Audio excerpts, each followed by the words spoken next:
Todo herói é medido pelo tamanho da ameaça que enfrenta, e essas crianças são gigantes.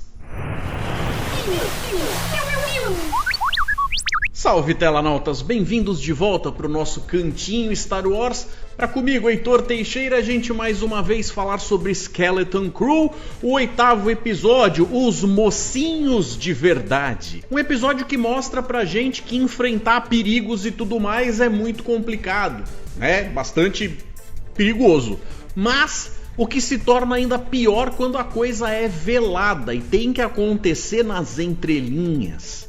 É um episódio que tem sim alguns momentos de mais tensão, que eles puxam um pouquinho o freio de mão ou dão aquela desacelerada para poder valorizar justamente o mistério e a coisa de você roer os dedos, as unhas, pensando o que vai acontecer depois. Mas não dá para reclamar de falta de ação e coisas acontecendo, coisas relevantes, coisas empolgantes. Porque quando a situação descamba para ação, eles vão com vontade até onde precisam ir para manter você interessado. Às vezes até deixando um pouquinho a lógica de lado com algumas coisas em favor muito mais da diversão. Não esperava menos de Star Wars. E apesar de ter sido um episódio muito bacana para fechar essa temporada ou essa minissérie, sobram várias perguntas no final. Lembrando que lá no final do vídeo nós vamos ter as participações dos nossos queridos telanautas, então fiquem até lá para conferir o que foi dito e ver a interação da nossa audiência querida aqui na tela. A partir daqui eu vou cair direto numa recapitulação comentada com spoilers, comentando o que acontece e, óbvio, falando o que eu penso de tintim por tintim. Esse episódio começa exatamente de onde o anterior tinha parado, sendo que a gente até vê que aquele negócio do personagem do Jude Law, o Jod, ter aberto a lâmina do sabre foi só para fazer firula com a nossa psique. Porque aqui ele faz aquilo quase como uma coisa de cortejar os pais, para mostrar que ele é todo galante, garboso, um verdadeiro Jedi da República. Mentira, mas ele recolhe imediatamente assim, após que acaba de falar, olha, eu sou bonzinho, viu? Então, assumindo o controle imediatamente, dizendo que essas crianças são muito malvadas, teimosas e que fazem muita bagunça, ele acaba instaurando ali, até junto com os droids de segurança do planeta, toda uma questão que faz com que essas crianças, a partir de agora, estejam em uma situação muito parecida com a do Big Brother. Não o da Globo, o original, que coloca aquela sensação de que as pessoas estão sendo vigiadas sem nenhum direito a qualquer privacidade o tempo inteiro, sendo controladas pelo Estado, para serem mantidas dentro de um regime fascista velado, que no caso é o regime fascista de um cara só aqui, por enquanto. Como era de se esperar, e eu já havia imaginado, inclusive comentado em vídeos anteriores, o tal do supervisor era realmente um droid, senão não ia fazer muito sentido. Como é que alguém teria ficado no poder por tanto tempo, cuidando de tantas coisas, sendo um ser vivo normal? Eu ainda tinha citado que talvez ele fosse de uma espécie como, por exemplo, a do Yoda, que tem uma longevidade muito grande, e inclusive a galera do planeta sabe disso e tá muito ok com a situação, então ninguém estranha nada. Esse começo, justamente pelo fato de que se as crianças derem com a língua nos dentes vai dar ruim pra todo mundo, é um momento onde a pressão fica naquela interação dos olhares, daquela coisa onde ninguém pode falar nada. E aí você vê que estão tentando gritar por socorro, mas não tem exatamente passe livre para fazer isso, fazendo com que a gente fique com aquele nervosinho o tempo inteiro do que vai acontecer depois. Só que se você tá prestando atenção na coisa e tem o mínimo de tutano na cabeça, você deve ter se perguntado, peraí, tem alguma coisa errada? Como é que um planeta tão importante, que tá fazendo parte de algo tão grande, teria uma falha tão esdrúxula na sua segurança? Será que ninguém tem o mínimo de protocolo para tentar chegar para esse tal emissário e tentar descobrir se ele de fato é quem ele está dizendo ser? É aí então que a gente vê que o tal droid supervisor não é tão idiota quanto parece. Ele pescou isso aí e ele se liga que o cara tá mentindo. Ou seja, a gente cai para uma espécie de confronto franco. de uma vez por todas. Até porque não dá pra ficar de enrolação. O episódio é curtinho e as coisas têm que acontecer. Não dá pra ele ficar enrolando a galera por vários minutos, como se um dia, quem sabe, a gente vê aí as consequências disso. Não, eles pulam direto pra fazer a coisa rolar. É que ela dura pouco, porque é nas reviravoltas das reviravoltas que o Jody acaba mostrando que ele pode até não ser de fato um Jedi, mas não é exatamente uma pessoa que não tem nenhuma das manhas com um sabre de luz ou trocando supapo com os outros. E aí ele acaba enfiando a lâmina do sabre no olho do droide, o que pra mim foi uma tremenda mancada lógica. Primeiro porque ele teria quebrado algo ali que seria mais ou menos um equipamento de comunicação entre o mundo externo e a parte lógica do droide, que seria a câmera dele. Agora, o fato dele ter destruído aquela peça, ter feito com que desativasse todo o supervisor e, por consequência, todos os sistemas vitais de energia que comandavam um planeta inteiro no meio da madrugada, complicado de engolir. Principalmente levando em consideração que todos os droides de serviço e segurança acabam falhando juntos.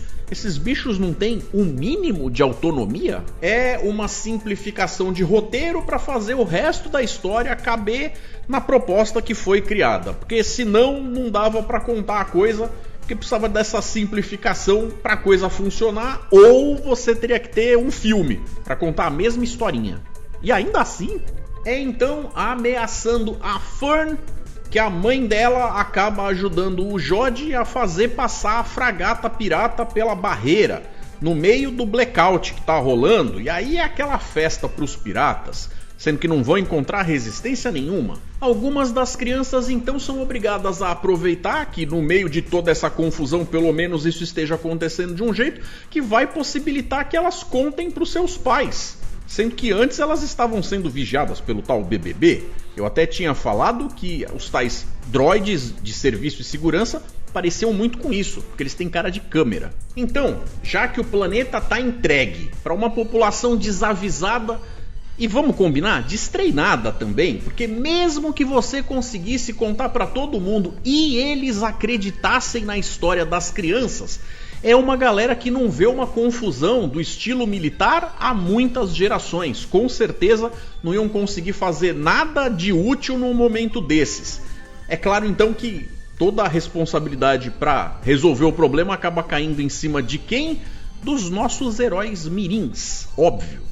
E se tem algo que vagamente se parece com um plano, a ideia é ir até a Onyx Cinder, que tá parada e travada lá na frente daquele lugar que recebe a galera, ou principalmente o tal do emissário, para levar até os cofres.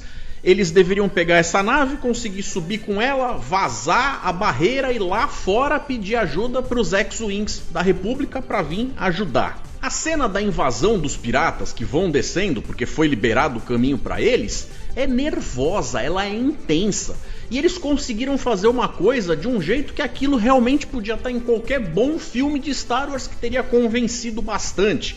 A gente vê o coitado do pai do Wim tentando se manter ali junto com o resto da galerinha, apesar de já ser uma pessoa mais velha, não tem lá as manhas de se enfiar nesse tipo de situação, mas ele sobrevive e até que se diverte. Aquela sensação de que tá vivo, coração palpitando.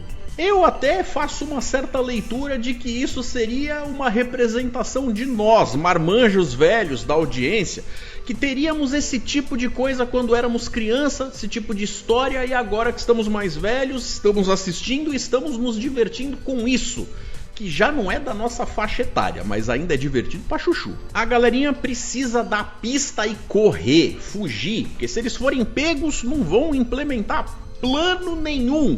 É aí que o Neo acaba ficando para trás, o azulzinho, o elefantinho, mas também tem que ter um lado bom, já que a nave, para poder sair de órbita aí, vazar a barreira, vai precisar de algum tipo de cobertura. Então meio que fica claro que quem vai fazer isso vai ser ele. Mas tem também o lance de que a nave que tá pousada tá com os grampos prendendo ela e não vai soltar se não tiver energia.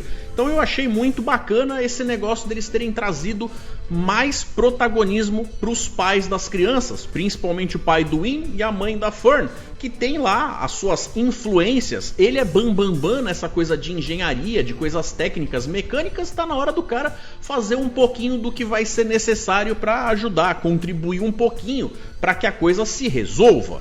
E aí ver ele em ação meio que ajuda a justificar toda aquela preocupação desde lá de trás do primeiro episódio. Como o jeito para conseguir fazer a energia necessária chegar no lugar necessário tá lá na tal torre do supervisor, o Win abre o elevador e começa a contar toda uma lorota baseada nas histórias, ou muito parecida, ou inspirada nas histórias do Jedi que ele lia naquele padzinho dele e tal, que inclusive vai estar no final para fechar a história. A gente meio que vê as coisas com cara de holograma, 2D para 3D, aparecendo ali.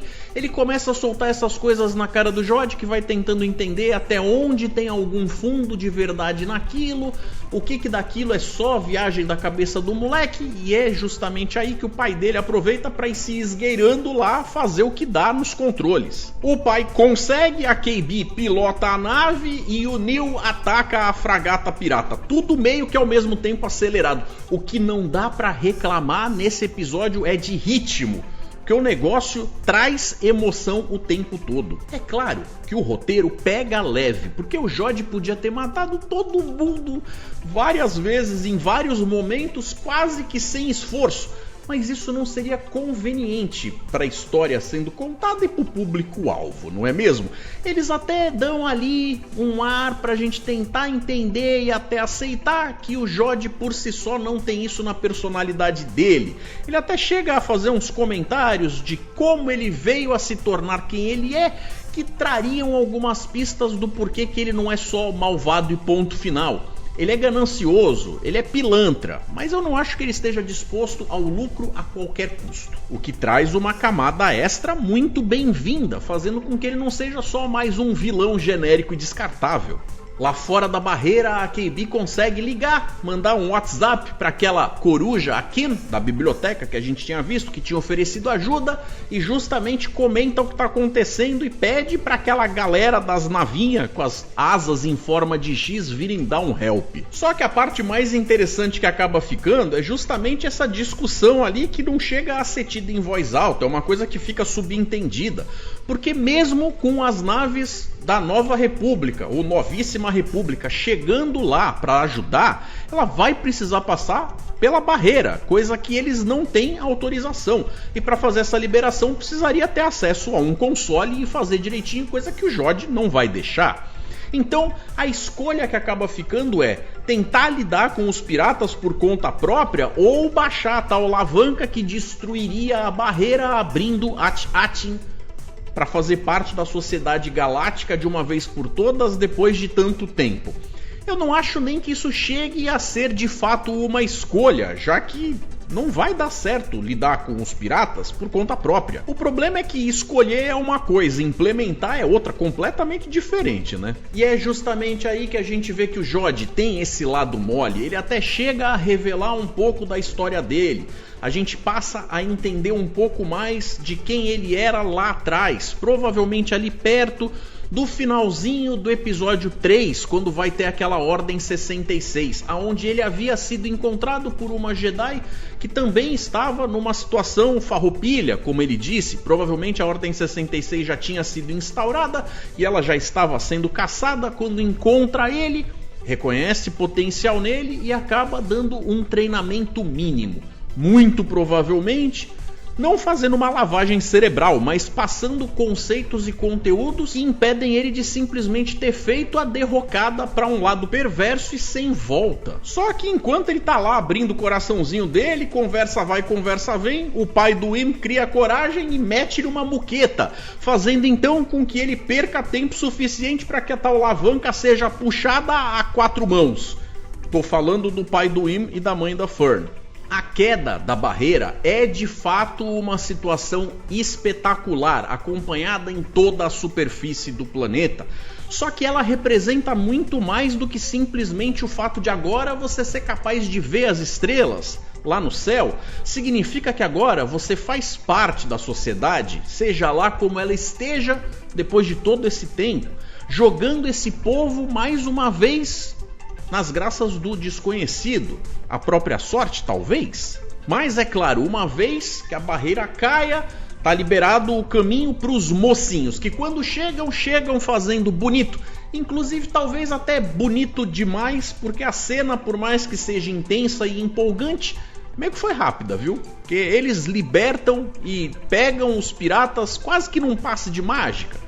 Podia ter durado um pouquinho mais, estava me divertindo com a cena. Então, mesmo que um monte de coisas tivessem ficado ali, fazendo com que a gente se perguntasse se ia ficar tudo bem com a KB e com o resto da galera, é claro, fica tudo bem. O negócio funciona como um desfecho para a historinha que começou com essas crianças que no fim acabam como heróis, tendo começado como rebeldes que fizeram porcaria de mexer na nave errada e acabar se metendo em enrascada, apesar do fato de que o planeta por enquanto nem sabe disso. Tanto não sabem eles como não sabemos nós, porque um bocado de consequências são deixadas para depois. A gente andou até fazendo algumas teorias e comentando sobre algumas coisas das repercussões de talvez a Atin voltar a ser reconhecida, que outro povo tivesse acesso a ela.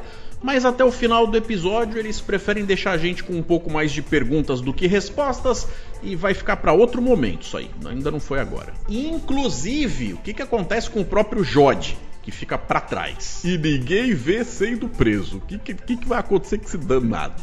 É um episódio funcional para um desfecho necessário. Tem um certo clima de diversão interrompida, porque claramente a gente esperava ter um pouquinho mais de resposta, para dar aquela sensação de conclusão plena mesmo. E acaba criando repercussões potencialmente enormes para o futuro da franquia. Eu digo potencialmente porque a chance disso ser usada tá toda lá. Se eles vão, aí já é outra conversa. Que no fim acabou sendo um momento de respiro para os fãs já calejados de tanta obra ruim ou meia boca que andaram lançando por aí. Bom, essas foram as minhas opiniões a respeito desse episódio e de certa forma a respeito da temporada toda.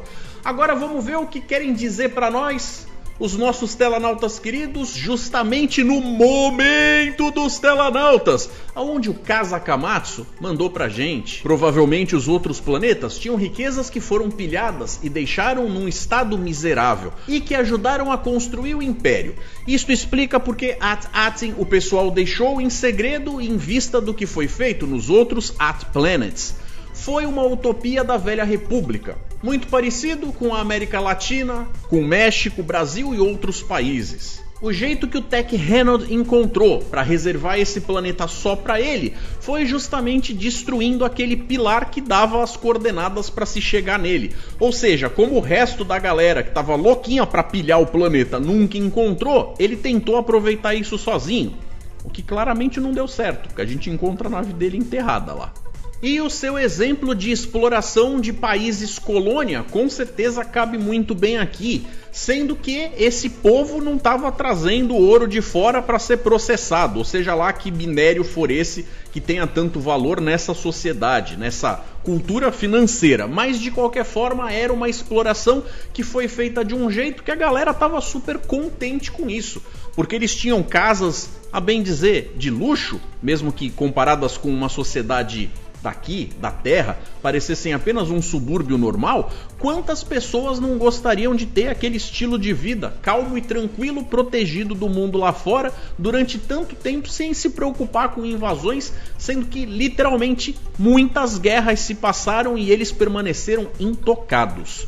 Então é quase aquele tipo de coisa onde os caras conseguem criar um sistema de governo onde a galera vai trabalhar e ser explorada, mas ainda vai agradecer por isso. Já o Júlio César participou bastante, colocou aqui: vou deixar um comentário já do capítulo 8, meu caro Heitor, se der tempo, responda 2 pontos. O último capítulo foi uma homenagem ao Spielberg. Vimos um mix do terceiro ato de ET com as crianças de bike tentando fugir dos agentes que invadiram sua cidade. Do terceiro ato de Goonies, quando o bairro onde as crianças moravam já começava a ser desocupado pela empreiteira, tudo envelopado num ambiente bem contatos imediatos do terceiro grau. E ficaram algumas pontas soltas para continuar as histórias. O que tem nos demais planetas do sistema? Quem era o pirata do holograma que conseguiu entrar no planeta do tesouro? Que fim foi dado ao personagem do Jude Law? Como falei antes, essa série era o sonho de qualquer garoto que vivesse na década de 80. Os garotos de hoje em dia não se reconhecem nessa galerinha. Júlio César, boas perguntas e muito bem apontado. De fato, esse tipo de história parece ter uma ressonância muito maior com quem viveu naquela época e hoje já é adulto do que com as crianças de hoje, que até vão entender a história, mas ela não se parece com aquilo que eles veem quando olham pela janela para o mundo lá fora. Porque o ritmo das coisas é completamente outro. Se nós tínhamos um tipo de brincadeira muito mais na rua, hoje em dia a galera tá muito mais acostumada a ficar dentro de casa com o celular na mão, ou um tablet, ou alguma outra coisa eletrônica. Não que o Wim não passe muito do tempo dele fazendo algo similar, mas a gente vê que a coisa ali lembra muito mais aquela pegada de crianças que tinham acesso ao mundo lá fora e curtiam passear e se enfiar em encrenca. Eu mesmo tive minha cota. E o Não Entra Numas meu pergunta. Eu não sei se deixei passar, mas para mim não ficou claro de que era o pirata lendário Era. Se ele era da longínqua República Velha, nos seus mais de 1000 anos atrás, ou se é da Alta República. Eu chutaria que pelo visual espalhafatoso, dourado, ele tenha pertencido a um Jedi da Alta República. O que achas? Não Entra Numas meu, como os caras meio que citam que a nave deve estar ali enterrada há aproximadamente uns 900 anos, eu chutaria que fica em alguma coisa entre a Velha República e a Alta República. Alguma coisa intermediária, onde talvez o cara tivesse até talvez nascido um tempo anterior, mas quando a coisa meio que foi mudando, ele acabou trombando com Jedis de um outro período, que tinha um outro jeitão de agir. Mas é claro, muita coisa ainda ficou no ar e muita história ainda pode ser contada dentro desse ambiente aqui, que vai fazer a gente rever as coisas que a gente acha que sabe e passar a encarar elas com outros olhos. Então é isso, galera. Muito obrigado pela audiência de vocês ao longo de todos esses episódios nessa série bacana de Star Wars. Espero contar com vocês para os próximos vídeos que eu devo lançar por aqui. Por falar nisso, fiquem com 2 aí para escolher e seguir com o meu conteúdo. Quem puder deixar aquele joinha, se quiser se inscrever no canal, serão todos muito bem-vindos. Um forte abraço, galera, e até mais.